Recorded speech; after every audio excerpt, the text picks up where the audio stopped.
Hello everyone, इस video में हम पढ़ेंगे क्लास 4th हिंदी का चैप्टर 12 सुनीता की पहिया कुर्सी। सुनीता सुबह 7 बजे सोकर उठी। कुछ देर तो वह अपने बिस्तर पर ही बैठी रही। वह सोच रही थी कि आज उसे क्या क्या काम करने हैं। उसे याद आया कि आज तो बाजार जाना है। सोचते ही उसकी आंखों में चमक आ गई। सुनीता आज पहली बार अकेले बाजार जाने वाली थी। उसने अपनी टांगों को हाथ से पकड़कर खींचा और उन्हें पलंग के नीचे की ओर लटकाया। फिर पलंग का सहारा लेते हुए अपनी पहिया कुर्सी तक बढ़ी। सुनीता चलते फिरने के लिए पहिया कुर्सी की मदद लेती है। आज वह सभी काम फुर्ती से निपटाना चाहती थी। हालांकि कपड़े बदलना, जूते पहनना आदि उसके लिए कठिन काम है, पर अपने रोजाना के काम करने के लिए उसने स्वयं ही कई तरीके ढूंढ निकाले हैं। 8 बजे तक सुनीता नहा धोकर तैयार हो गई।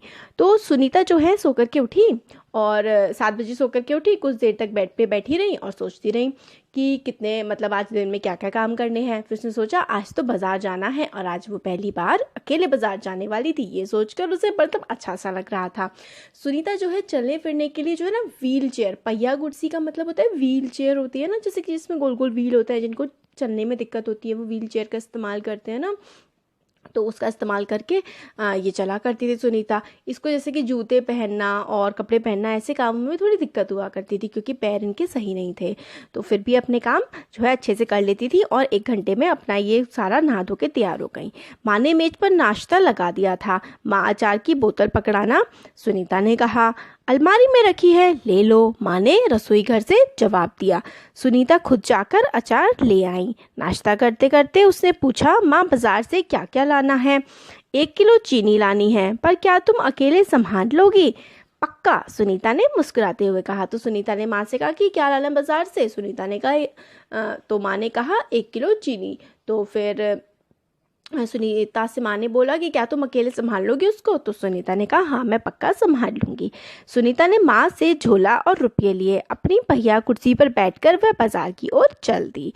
सुनीता को सड़क की जिंदगी देखने में मजा आता है। चूंकि आज छुट्टी है इसलिए हर जगह बच्चे खेलते हुए दिखाई दे रहे हैं। सुनीता थोड़ी देर रुक कर उन्हें रस्सी कूदते, गेंद खेलते देखती रही। वह थोड़ी उदास हो गई। वह भी उन बच्चों के साथ खेलना चाहती थी। खेल के मैदान में उसे एक लड़की दिखी जिसकी माँ उसे वापस लेने के लिए आई थी। दोनों एक दूसरे को टुकर टुकर देखने लगी। तो सुनीता जो है रास्ते में जा रही थी जब बाजार से चीनी लेने के लिए। तो जैसे कि आज छुट्टी का दिन था तो बच्चे बहुत सारे खेल रहे थे पार्क में इधर उधर। सुनीता का भी बहुत मन किया खेलने का और थोड़ी सी दुखी भी हुई क्योंकि वो उन बच्चों की तरह नहीं खेल सकती थी। फिर वहाँ पे उसने एक बच्ची को देखा और वो बच्ची की माँ उसको वापस लेने के लिए जा रही थी।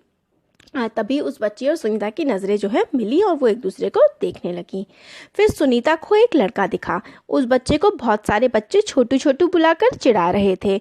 उस बच्चे का कद बाकी बच्चों से बहुत छोटा था। सुनीता को यह सब बिल्कुल अच्छा नहीं लगा। तो दूसरा एक और बच्चा था जो उसकी हाइट कम थी, तो बाकी सारे बड़े बच्चे उसको चिढ़ा रहे थे। सुनीता को अच्छा नहीं लगा ये देखकर। रास्ते में कई लोग सुनीता को देखकर मुस्कुराए जबकि वह उन्हें जानती तक नहीं थी।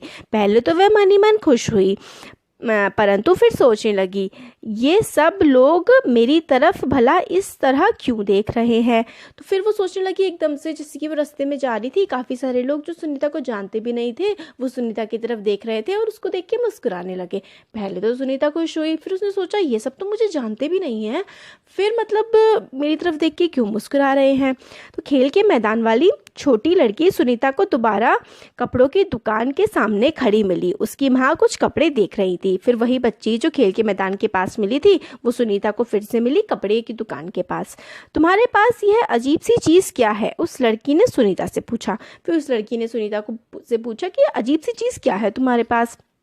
यह तो बस एक, सुनीता जवाब देने वाली थी, परंतु उस लड़की की माँ ने गुस्से में आकर लड़की को सुनीता से दूर हटा दिया। तो सुनीता इस बात का जवाब देने वाली थी कि अजीब सी चीज़, मतलब जो भी वो व्हील चेयर के बारे में बोल रही थी कि क्या है ये। इतने में क्या हुआ, जब वो सुनीता जवाब देने वाली थी उतनी देर में माँ ने उस बच्ची को सुनीता से दूर हटा दिया। इस तरह का सवाल नहीं पूछना चाहिए फरीदा, अच्छा नहीं लगता, माँ ने कहा। फिर माँ ने उस बच्ची से कहा, जिसका नाम फरीदा था, कि ऐसे सवाल नहीं करते हैं, मैं दूसरे बच्चों से अलग नहीं हूँ, सुनीता ने दुखी होकर कहा। उसे फरीदा की माँ का व्यवहार समझ में नहीं आया। फिर फरीदा ने की माँ ने जैसे किया था ना कि मतलब ऐसे सवाल नहीं पूछते, अपनी बेटी से कहा था, तो ये अजीब सी लगी मतलब फरीदा को ये वाली बात, मतलब सुनीता को ये वाली बात काफ़ी ज़्यादा। अंत में सुनीता बाजार पहुंच गई। दुकान में घुसने के लिए उसे सीढ़ियों पर चढ़ना था। उसके लिए यह कर पाना बहुत मुश्किल था। आसपास के सब लोग जल्दी में थे, किसी ने उसकी तरफ ध्यान नहीं दिया। अब सीढ़ी पर चढ़ना था मतलब दुकान पर जाने के लिए, मगर व्हील चेयर से सीढ़ी पर चढ़ पाना तो बहुत ही मुश्किल होता है। अब अचानक एक लड़के को छोटू कहकर चिढ़ाया जा रहा था, वह उसके सामने आकर खड़ा हो गया। तो जिस बच्चे को छोटू छोटू कहकर के चिढ़ा रहे थे ना, वो बच्चा उस सुनीता के पास आकर के खड़ा हो गया। मैं अमित हूँ, उसने अपना परिचय दिया, क्या मैं तुम्हारी मदद करूँ? तो वो बच्चा बोलता है कि मेरा नाम अमित है और क्या मैं तुम्हारी मदद कर दूं? फिर बच्ची बोलती है, मेरा नाम सुनीता है। सुनीता ने राहत की सांस ली और मुस्कुराकर बोली, पीछे का पेंडल और पीछे के पेंडल को पैर से ज़रा दबाओ। तो फिर वो बताती है कि जो पीछे का पेंडल है उसको तुम ज़रा दबा दो। तो वो कहता है हाँ हाँ ज़रूर। कहते हुए अमित ने पहिया कुर्सी को टेढ़ा करके उसके अगले पहिए को पहली सीढ़ी पर रखा। फिर उसने पिछले पहिए को भी ऊपर चढ़ाया। सुनीता ने अमित को धन्यवाद दिया और कहा, अब मैं दुकान तक पहुंच सकती हूँ। फिर उस मतलब जो बच्चा था अमित, उसने सुनीता की जो है वो ऊपर चढ़ने में मदद कर दी। दुकान में पहुंचकर सुनीता ने 1 किलो चीनी मांगी। दुकानदार उसे देखकर मुस्कुराया। चीनी की थैली पकड़ने के लिए उसने आगे हाथ बढ़ाया ही था कि दुकानदार ने थैली उसकी गोदी में रख दी। सुनीता ने गुस्से से कहा, मैं भी दूसरों की तरह खुद अपने आप सामान ले सकती हूँ। अब जैसे सुनीता आगे हाथ बढ़ा रही थी तो उतने में क्या किया दुकानदार ने कि वो जो चीनी की थैली है वो सुनीता की गोदी में रख दी। सुनीता को गुस्सा सा आ गया और कहा कि मैं दूसरों की तरह ही अपना सामान जो है खुद ले सकती हूँ। उसे दुकानदार का व्यवहार बिल्कुल अच्छा नहीं लगा। दुकानदार ने भी मतलब ये सोचा कि सुनीता अपना काम नहीं कर सकती होगी जैसे, और गोदी में रख दी। तो इस तरह इसलिए जो है सुनीता को दुकानदार का व्यवहार अच्छा नहीं लगा। चीनी लेकर सुनीता और अमित बाहर निकले। चीनी ले ली, सुनीता अमित जो है वो बाहर निकले। फिर लोग मेरे साथ ऐसा व्यवहार करते हैं जैसे कि मैं कोई अजीबो गरीब लड़की हूँ, सुनीता ने कहा। फिर सुनीता बोलने लगी कि लोग ऐसा व्यवहार करते हैं मेरे साथ जैसे कि मैं पता नहीं कैसी अलग सी हूँ कोई। शायद तुम्हारी पहिया कुर्सी के कारण ही वे लोग ऐसा व्यवहार करते हैं, अमित ने कहा। पर इस कुर्सी में भला ऐसा क्या खास बात है? मैं तो बचपन से ही इस पर बैठ कर इसे चलाती हूँ, सुनीता ने कहा। अमित ने पूछा, पर तुम इस पर क्यों बैठती हो? मैं पैरों से चल ही नहीं सकती। इस पहिया कुर्सी के पहियों को घुमाकर ही मैं चल फिर पाती हूँ, लेकिन फिर भी मैं दूसरे बच्चों से अलग नहीं हूँ। मैं वे सारे काम कर सकती हूँ जो दूसरे बच्चे कर सकते हैं, सुनीता ने कहा। फिर सुनीता बताती है कि मैं बचपन से चल नहीं पाती तो इसलिए व्हीलचेयर की पहिया कुर्सी के मदद से मैं चलती हूँ, मगर उसके बावजूद भी मैं सारे काम कर सकती हूँ, मैं किसी बच्चे से अलग नहीं हूँ। अमित ने अपना सर नाम में हिलाया और कहा, मैं भी वे सारे काम कर सकता हूँ जो दूसरे बच्चे कर सकते हैं, पर मैं भी दूसरे बच्चों से अलग हूँ, इसी तरह तुम भी अलग हो। फिर वो सर हिलाकर अमित कहता है कि मैं भी सारे काम कर सकता हूँ जो दूसरे बच्चे कर सकते हैं, मगर फिर भी मैं अलग हूँ दूसरे बच्चों से, और तुम भी जो है वो दूसरे बच्चों से अलग हो। सुनीता ने कहा, नहीं, हम दोनों दूसरे बच्चों जैसे ही हैं।